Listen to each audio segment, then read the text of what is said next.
મુખ્ય સમાચાર 15 March 2026. LPG સંકટમાં રાહત. ઈરાન ઇઝરાયલ જંગ વચ્ચે ભારતના 2 એલપીજી જહાજોને હોર્મુઝ રૂટ પરથી આવવાની પરવાનગી મળી. આગામી દિવસોમાં ગેસની અછત ઓછી થશે. પીએનજી ગ્રાહકો માટે નવો નિયમ. જે ગ્રાહકો પાસે પીએનજી કનેક્શન છે તેમને હવે ઘરેલું એલપીજી સિલિન્ડર નહીં મળે. તેમને પોતાનું જૂનું એલપીજી કનેક્શન સરેન્ડર કરવું પડશે. તમિલનાડુ સરકારની સબસિડી. હોટલ અને રેસ્ટોરન્ટમાં ગેસના બદલે ઇલેક્ટ્રિક કે ઇન્ડક્શન કુકિંગ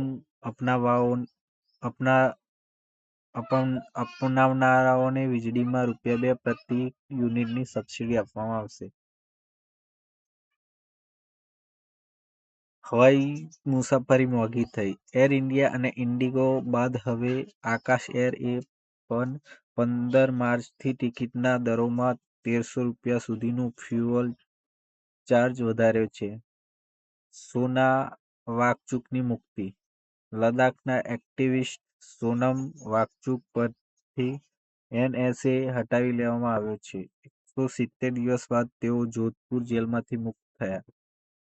ટોલ ટેક્સમાં ફેરફાર. 1 એપ્રિલથી એન્યુઅલ ટોલ પાસ મોંઘો થશે. આ ઉપરાંત ટોલ પ્લાઝા પર રોકડ વ્યવહાર સંપૂર્ણપણે બંધ કરવામાં આવશે. તો આ હતા આજના મુખ્ય સમાચાર. આવા સમાચાર જોવા માટે આજે જ અમારી ચેનલને ફોલો કરો અને સબસ્ક્રાઇબ કરો. Thank you.